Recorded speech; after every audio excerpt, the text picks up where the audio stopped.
udah tahu cara mengelola Riau ya kan, ya alangkah baiknya nggak usah berada di Riau, mundur dari jabatan Kapolda, pindah ke daerah lain.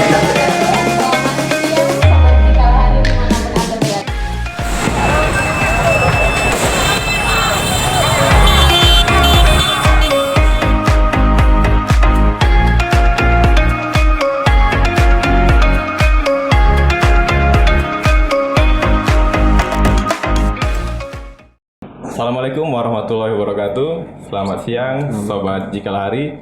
Kembali lagi podcast Jikalahari pada sore hari ini, Rabu 14 Oktober 2020. Kali ini kita mengundang Presiden Mahasiswa Undri, Saprul. Halo. Halo Bang. Ya, apa kabar? Alhamdulillah sehat Bang. Oke, kali ini kita bersama Presma Undri akan mengangkat tema Omnibus Law, yang mana kita tahu sampai hari ini di mana-mana gejolak aksi itu masih ada pasca 5 Oktober DPR RI itu mengesahkan undang-undang RUU ini menjadi undang-undang. Kita tahu saat pandemi COVID-19 ini masyarakat pekerja disuruh diam di rumah atau bekerja dari rumah, beraktivitas dari rumah, kuliah diliburkan, tapi pengesahan undang-undang ini tetap jalan begitu ya, Saprul. Kita akan mengupas bagaimana undang-undang ini mendapat penolakan dari masyarakat Indonesia khususnya, terutama mahasiswa dan buruh yang gencar turun ke jalan pasca RUU ini disahkan gitu. Oke, pertama kita mau perkenalan dulu nih, Pak. Silakan, Saprul. Ya, makasih Bang Aldo untuk Jikalahari juga yang sudah mengundang. Pertama untuk perkenalan, nama Safrul Ardi, kawan-kawan kampus lebih akrabnya dengan nama Safrul. Saprul ya. Saat ini berkuliah di jurusan Matematika FMIPA. Mungkin MIPA ya, MIPA, ya? bukan FKIP Bang. Mungkin orang aneh juga kan Bang, matematika kok membahasnya berkaitan dengan dulu energi gitu kan, sekarang lingkungan. Ini memang menjadi pertanyaan kawan-kawan sih Bang gitu ya kan. Cuma kita sebagai aktivis mau nggak mau apa yang menjadi keresahan rakyat itu tentu kita harus menguasainya seperti itu. Saat ini diamanahkan sebagai presiden mahasiswa. Insya Allah dalam minggu depan itu sudah didemisionerkan Insya Allah Bang. Oh, udah habis ya? Udah habis. Jadi kemungkinan kan ini podcast terakhir mungkin dengan Bang terakhir ya kan. Podcast terakhir versi presiden mahasiswa. Versi tapi presiden sebagai mahasiswa. Saprul tetap lanjut harus Bang. lanjut. Cuma purna amanah Bang ya. Purna amanah, tapi untuk tugas kita sebagai mahasiswa tetap berlanjut insyaallah. Itu mungkin Bang untuk perkenalan. Untuk asal dari Duri, Kabupaten Bengkalis, yang kerap juga dengan permasalahan apakah migas, apakah kebakaran hutan dan lahan. Jadi ibaratnya tinggal di daerah yang konflik juga lah bahasanya. Tapi paling besar kalau bicara Duri itu penghasil minyak terbesar. Bahkan untuk Indonesia mungkin ya. Benar Bang. Tapi bagaimana ini sebelum kita masuk ke Omnibus Law? Boleh Bang, boleh ya. Sumbernya dari kita, tapi kalau kita lihat di dekat sumur-sumur minyak itu lampu saja tidak ada masyarakat itu. Bagaimana ini? Kalau kita yang orang Durinya Bang beranggapan semacam ada sebuah negara di dalam sebuah kota gitu. Jadi kami ini kayak terasing ya, kayak dipagari dengan sebuah negara. Itulah CPI yang kita ketahui. Ya, dampaknya ke masyarakat sih kalau kita yang jelasnya dari sana itu sama sekali nggak ada. Jadi memang hanya tempat, hanya sumber daya alamnya banyak di kita, tapi kita sama sekali nggak merasakan. Bertolak belakang lah dengan ke pasal 33 tersebut Bang. Yang apa yang terkandung di dalam bumi kita ini seharusnya untuk kesejahteraan rakyat, tapi malah untuk kesejahteraan sebagian elit politik kita. Oke, Saprul, kita kembali ke topik episode kali ini kan kita mengangkat Omnibus Law. Ya benar Bang. Yang mana ini telah sah menjadi undang-undang tapi belum ditandatangani oleh Presiden nih, Saprul. Kalau teman-teman melihatnya dari perspektif mahasiswa, sejak rancangan, kita bicara rancangan. Dari rancangan saja ada banyak versi begitu ya. Iya, benar Bang. Dan tidak terbuka. Dan menurut Saprul bagaimana nih pandangan teman-teman mahasiswa terhadap Omnibus Law ini mulai dari rancangan hingga disahkan 5 Oktober kemarin. Silakan, Sabrul. Kalau berkaitan dengan rancangannya saja sebenarnya Bang, kita dari mahasiswa itu udah jauh hari nih sebenarnya menolak gitu kan. Karena kan beberapa pandangan masyarakat, terutama elit politiknya lah ya kan, beranggapan hanya sekedar ketika disahkan mahasiswa ini ribut seperti itu. Sebenarnya jauh hari ketika Omnibus Law ini mulai dibicarakan itu, kita mahasiswa, terkhusus kita yang ada aliansi BEM seluruh Indonesia-nya ini memang bagi-bagi tugas sesuai dengan fokusan isu masing-masing. Bertepatan dengan Undri diamanahkan sebagai koordinator isu lingkungan, maka kita fokus dari awal dari rancangan itu Bang. Kita menilai memang dari rancangan ini pun ada begitu banyak hal-hal yang mengganjal, tidak sesuai dengan prosedur pembuatan undang-undang sesuai dengan Undang-Undang Nomor 12 Tahun 2011 tersebut. Apakah semacam digencarkan betul gitu ya kan? Partisipasi publik nampaknya juga sangat sedikit. Maka memang kita menilai dari prosesnya saja kita sudah menolak seperti itu. Dari proses dari prosesnya sudah kita tolak, nggak terima gitu dengan pembuatan yang seperti itu.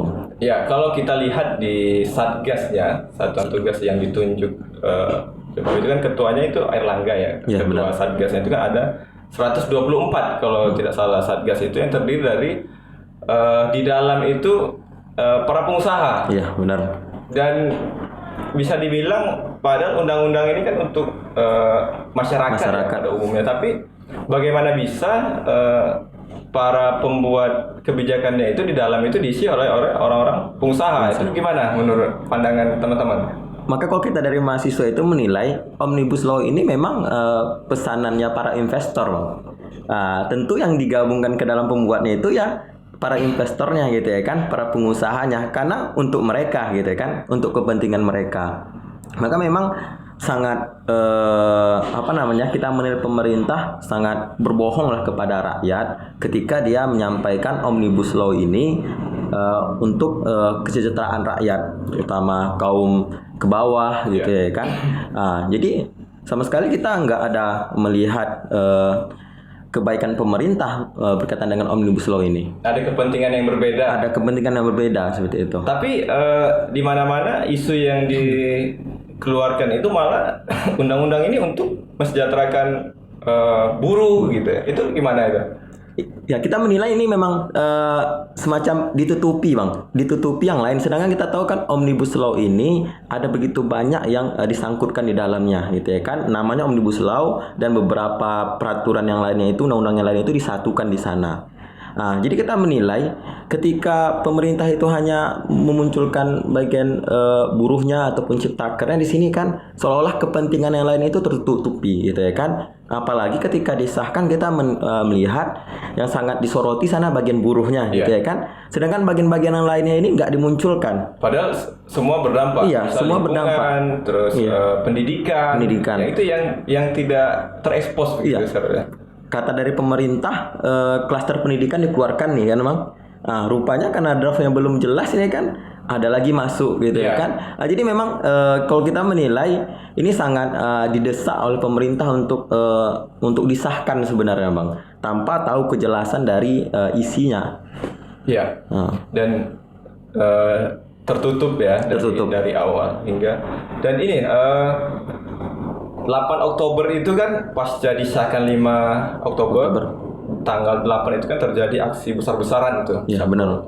Dari mahasiswa hampir dibilang seluruh Indonesia. Jadi saya sempat melihat, kalau biasanya kita lihat peta hotspot gitu ya, ada titik-titik panas karhutlah.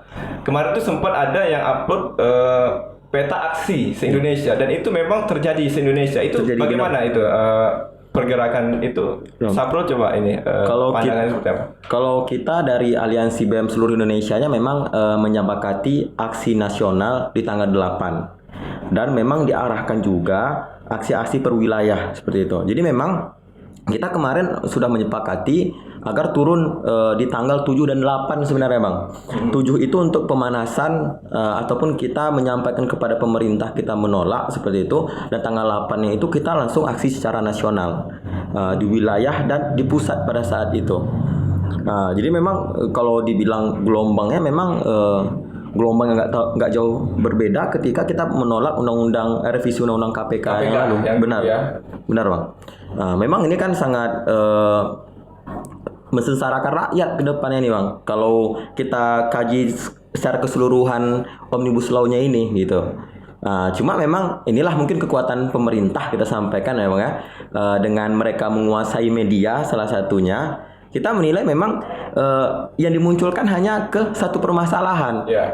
Seperti itu. Maka kawan-kawan yang BEM seluruh Indonesia itu kita sampaikan kemarin, coba disorot itu jangan ke satu saja, sorot secara keseluruhan. Nah, maka memang narasi yang kita bangun itu memang langsung menuju kepada tolak Omnibus Law-nya itu gitu.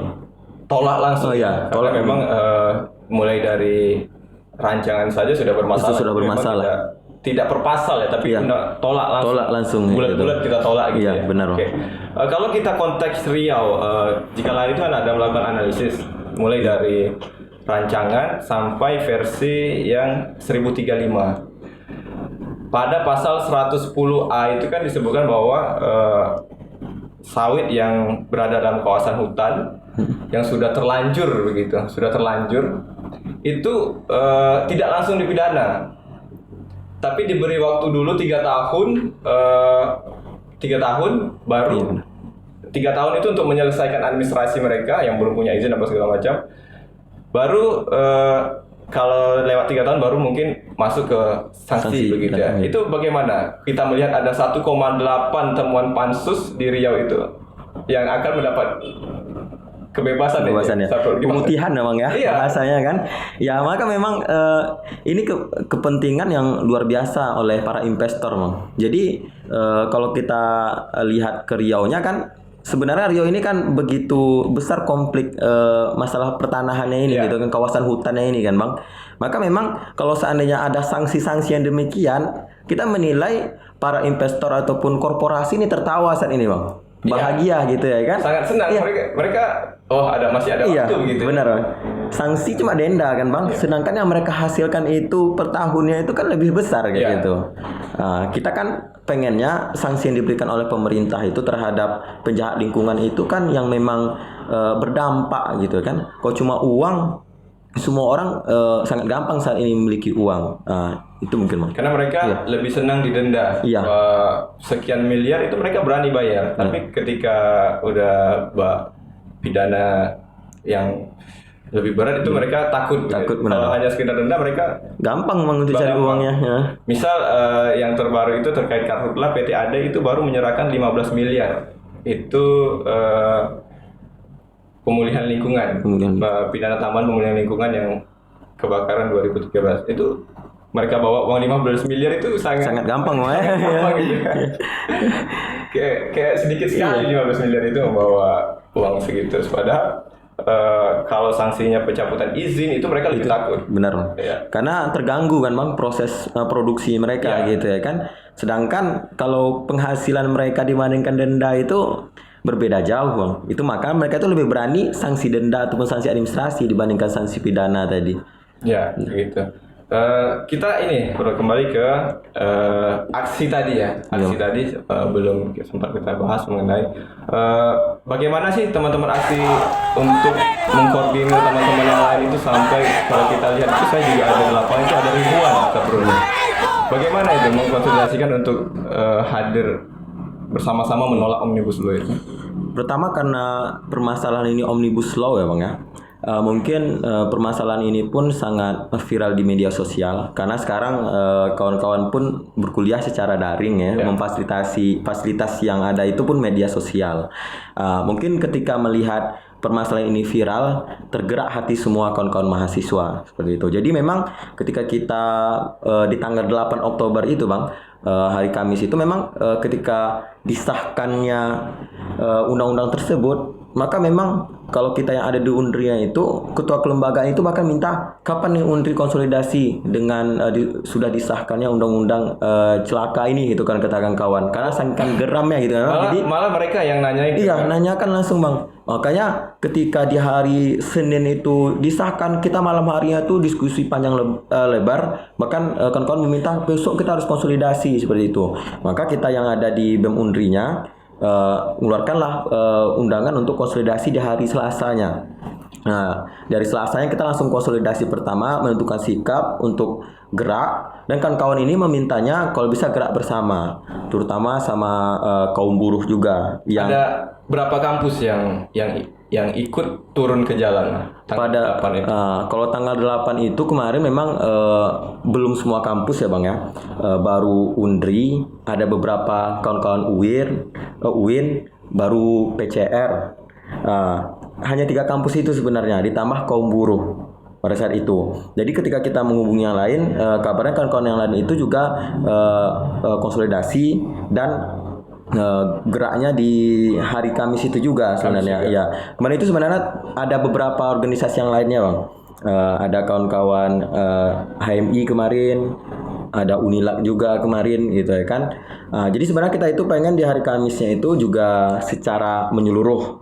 Cuma memang beberapa kawan-kawan itu udah ada yang menyatakan sikap duluan, pengen kita satukan, rupanya udah kelewatan malam lah gitu ya bang ya. Oh, sudah duluan gitu. Iya, sudah duluan.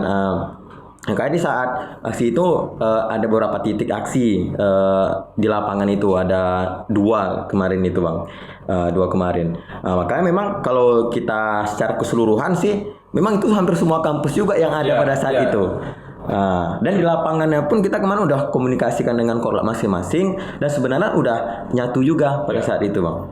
Hampir semua elemen yang ada aksi di hari Kamis di DPRD itu kita sama-sama berjuang lah di sana. Kondisinya bagaimana? Kondisi bisa cerita singkat atau panjang juga boleh. Bagaimana kondisi aksi 8 Oktober ya? Kalau kita dari Undri sendiri ya bang ya, kalau atas nama Koalisi Rakyat Riau-nya, pada saat turun itu memang kawan-kawan merasa sangat kecewa dengan aparat kepolisian. Dikarenakan apa? Memang masa aksi yang Koalisi Rakyat Riau itu baru datang. Baru datang sekali bang.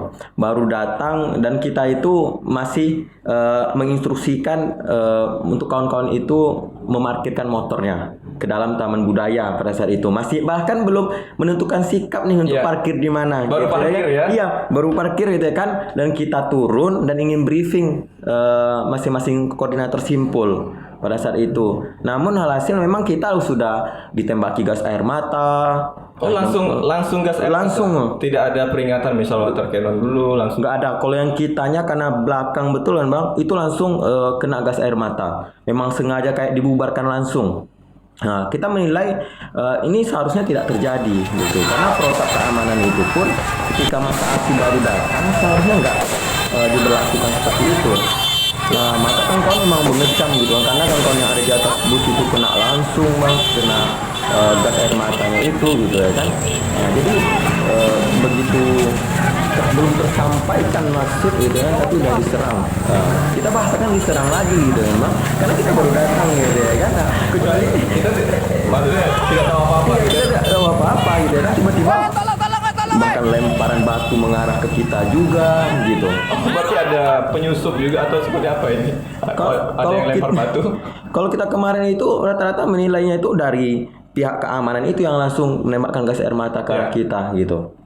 Nah, jadi memang sangat kecewa lah kawan-kawan semua, menilai memang seharusnya tidak diberlakukan seperti ini gitu ya kan, karena begitu banyak juga korban kemarin. Yang saya ada baca berita itu ada yang patah juga, ada yang patah, ada yang pingsan banyak ya, pingsan banyak perempuan ya. Perempuan loncat-loncat pagar yang di depan DPRD itu mungkin terbayang lah bang ya.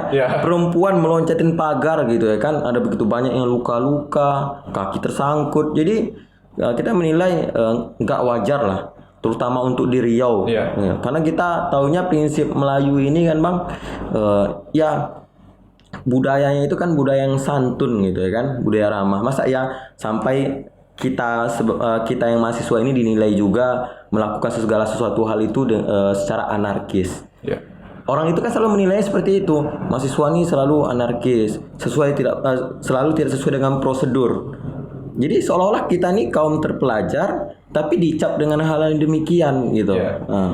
Kalau kan juga ada yang anarkis, Bro. Itu gimana pandangan teman-teman? Juga ada yang merusak mobil polisi, udah tertangkap, tapi itu bukan mahasiswa. Bukan mahasiswa, ya itu, benar. Itu bagaimana itu pandangannya? Inilah kalau kita nilai ini Bang, ini bagian dari rusaknya mahasiswa kalau kita nilai di sini. Kenapa? Ya sampai ada yang melakukan hal demikian, cuma di framing medianya itu seolah-olah itu mahasiswa. Iya.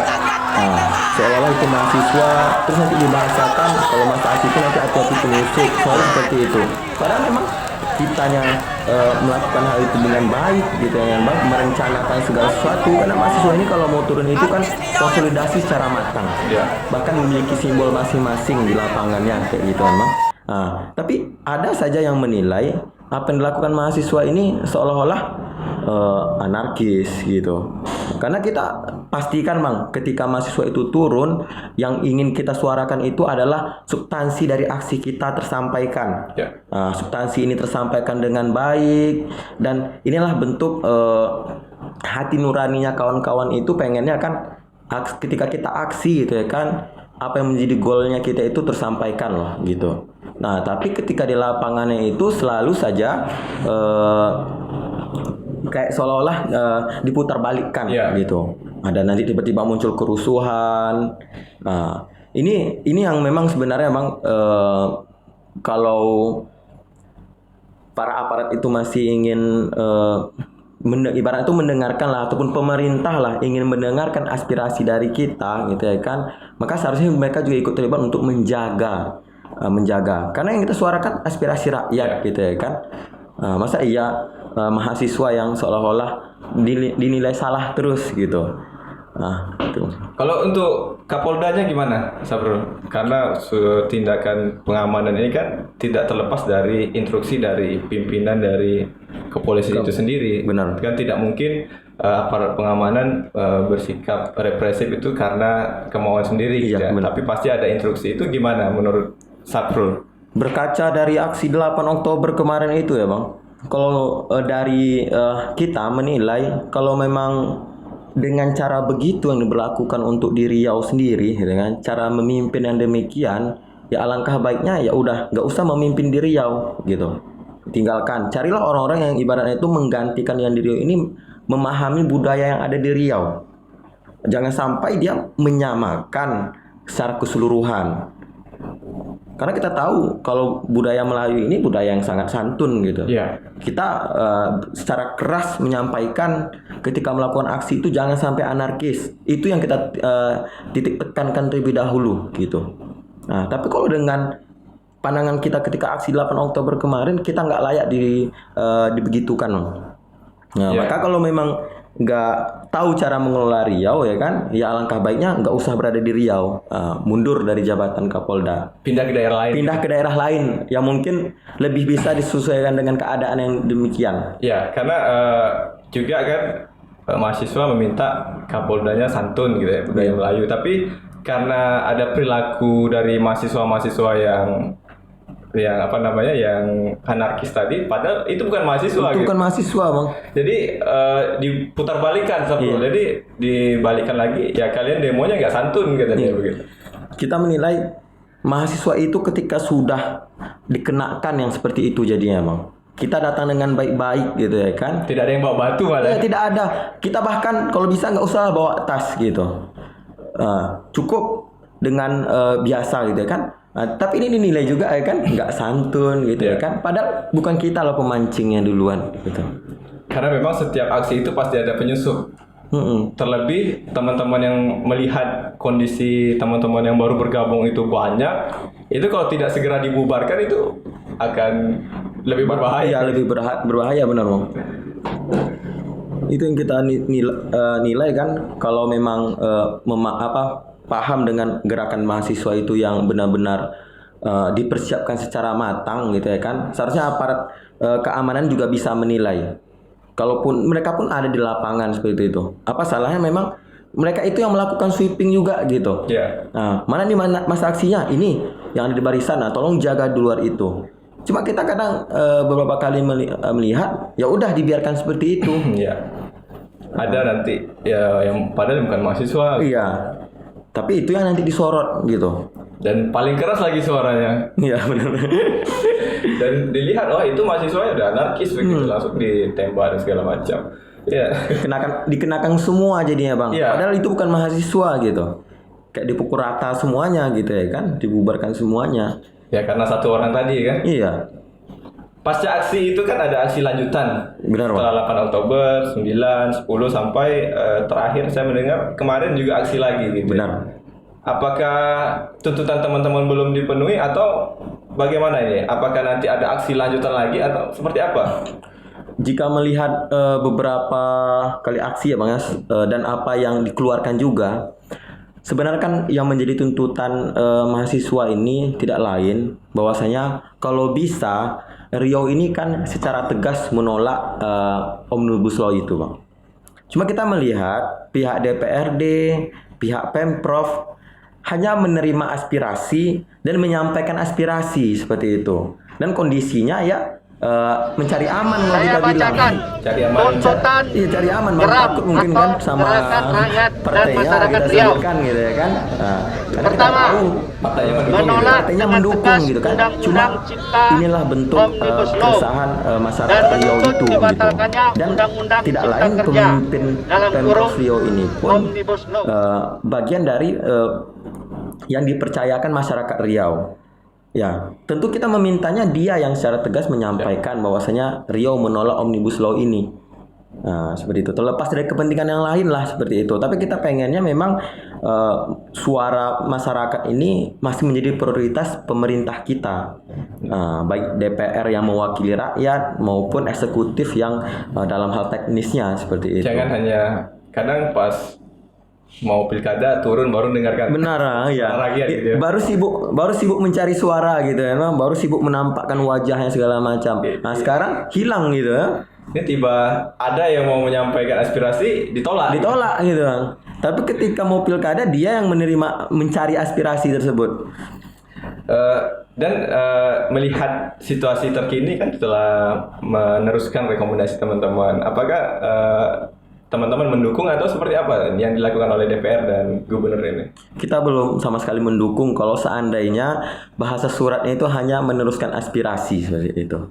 Kita masih meminta secara tegas yang menolak itu kelembagaan pemerintah kita. Memang gubernur menolak begitu Iya, ya? gubernur menolak dan DPRD menolak seperti itu. Atau menurut teman-teman jangan-jangan mereka belum baca ini? Kalau kita membaca berita ya Bang ya, kan beberapa daerah ya kan memang mencari alasan ya kan, mahasiswa apakah sudah baca RUU-nya gitu ya kan. Padahal dia sendiri belum baca nih gitu ya kan Bang. Ya kalau seandainya kita berkaca demikian kita takutnya memang belum baca juga gitu ya. Tapi seolah-olah udah menerima saja gitu ya kan. Karena kan ada banyak sekali kewenangan provinsi sebenarnya yang tarik ke pusat. Benar, Bang. Kalau mereka tahu itu, mereka harusnya menolak dengan tegas begitu. Masa ia mau daerah dia yang sangat mengetahui, tapi pusat yang ngatur dulu ya, Bang ya? Pusat yang memutuskan. Iya. Nah, itu masuk ke dalam kajian kita sebenarnya Bang, terutama Provinsi Riau ini Iya. gitu ya kan. Makanya kalau kita menilai Bang, pemerintah kita ini memang sama sekali cuma mencari amannya. Kalau seandainya dia itu memang bekerja untuk rakyat, bekerja untuk daerah dia ini gitu kan Bang, maka seharusnya dia benar-benar menjaga daerah kita ini, terutama Riau yang sering kebakar hutan dan lahan, yang seharusnya ketika dia naik pasti terucapkan ya kan, ya udah nanti nggak akan ada lagi terjadi kebakaran hutan dan lahan. Karena statement itu pernah kita minta kepada gubernur kita Bang. Nah, Tapi kenyataan kalau seandainya dia mengizinkan Omnibus Law ini ke depannya, ya udah berarti kan surat izin dan segala macamnya itu di pusat lagi yang ngambil alih gitu. Dia cuma bisa mengikuti lagi. Nah, jadi apa yang dia sampaikan nantinya itu pasti akan bertolak belakang ya dia. Dan terkait ya betul yang disampaikan Saprul bahwa gubernur kan 2019 tuh membentuk tim sawit ilegal. Ya, Dan itu tidak ada gunanya kalau nanti bakalan diputihkan Iya, pasal benar. 110A. Padahal uang APBN udah keluar sekian miliar Iya, gitu ya. benar Bang. Tidak ada gunanya. Tidak ada gunanya, karena udah ada peraturan yang baru ya. Iya, mereka yang ilegal ini akan disuruh ngurus administrasi dulu. Setelah 3 tahun baru nanti ada penindakan. Penindakannya. Itu yang bahaya kan, Bang? Ya. Karena kalau seandainya secara tegas gubernur itu menolak, maka terselamatkan apa yang ada di Riau ini sebenarnya. Di luar dari sana, ini kita masih menyoroti lingkungannya gitu ya, Bang ya. Karena permasalahan Riau ini kan nggak terlepas dari permasalahan lingkungan. Nah, itu memang kita sampai saat ini masih kecewa, termasuk kecewa dengan surat yang dikeluarkan. Jadi memang kita memintanya bahasa yang dikeluarkan itu memang bahasa menolak, tidak lagi bahasa yang hanya sebatas menyampaikan aspirasi. Mungkin akan turun lagi. Dengan melihat aksi kemarin, seharusnya pasti akan turun lagi seperti itu. Pasti. Karena belum tersampaikan ataupun belum dapat kita hasil sesuai dengan yang kita harapkan. Walaupun sampai berjuta kali turun aksi ya. Benar Bang, sesuai dengan lagunya mahasiswa Bang ya. Oke, terakhir mungkin ini sambil ngopi dulu lah, Ya, biar boleh, Bang. lebih enak gitu Siap, kan. Aku tadi sudah minum. Harapan dari teman-teman mahasiswa, kira-kira siapa sih yang bisa kita harapkan lagi terkait Omnibus Law ini? Siapa yang bisa kita harapkan lagi, Bro? Kalau kita lihat penolakan itu ada banyak. Benar Bang. Dan ada dari organisasi agama juga udah menolak, NU, terus apalagi yang baru kemarin sampai pemuka agama yang buat petisi di Iya, benar, Bang. ONC. Dan kabarnya juga akunnya saya lihat tadi pagi, akun Cengnya itu udah dibobol, udah nggak bisa diakses karena beberapa hari ini memberitakan terkait Omnibus Law. Jadi siapa yang bisa harapan dan siapa yang bisa diharapkan lagi bisa untuk ini? Masalah Omnibus Law ini Bang ya.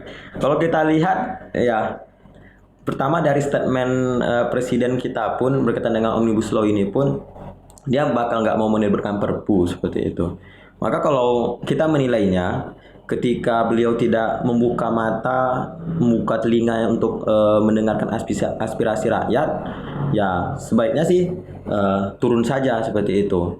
Turun saja, dan kita berharap memang pemimpin yang bakal menggantikan itu yang mau mendengarkan aspirasi rakyat. Karena kalau sekarang ini kondisinya mengadu kepada dewan pun nggak mendengar ya, tak kemana Bang ya, tak kemana gitu ya kan. Sedangkan kita tahu Omnibus Law ini pesanan pemerintah. Nah, pesanan pemerintah yang diinstruksikan untuk DPR menyelesaikan. Ya. Nah, tentu antara pemerintah dan dewan, otomatis ketika ini sudah disahkan berarti mereka sudah satu suara seperti itu. Tentu nggak ada lagi diarahkan untuk GR. Kita ketahui MK pun, undang-undang MK sudah disahkan juga. Ya. Sangat kemungkinan kecil untuk bisa. Dan pemerintah menggaungkan jika tidak sepakat dengan Omnibus Law, silahkan saja melakukan GR. Itu selalu dibahasakan. Ya. Teman-teman melihat ini nggak? MK ini kan menguji undang-undang gitu ya, Iya, yang benar. sah. Tapi ketika undang-undangnya mulai dari rancangannya sudah amburadul gitu, apakah layak itu diuji gitu? Iya, nggak layak lah ya. Iya kan? Iya benar Bang. MK itu kan harusnya menjadi lembaga yang menguji, ya itu kan menguji undang-undang yang memang dijalankan dengan proses yang benar gitu. Sementara kita tahu Omnibus Law ini dari awal sudah cacat gitu, sudah banyak yang menentang. Tapi MK diam saja ya. Ya, kita tidak tahu nanti bagaimana, apakah MK masih menjadi lembaga yang superhero gitu atau menjadi yang Alat pemerintah iya. kita. Kan itu kita tidak tahu Iya, ke depannya benar. seperti apa. Ada lagi statement terakhir mungkin dari Saprul yang mau disampaikan terkait undang-undang Omnibus Law ini. Cipta Kerja ini. Terkhusus untuk Riau, kita mewakili masyarakat dan mahasiswa yang lainnya. Memang kita meminta untuk pemerintah daerah maupun anggota dewan secara tegas menolak Omnibus Law ini. Ini demi untuk menyelamatkan lingkungan hidup yang ada di Provinsi Riau.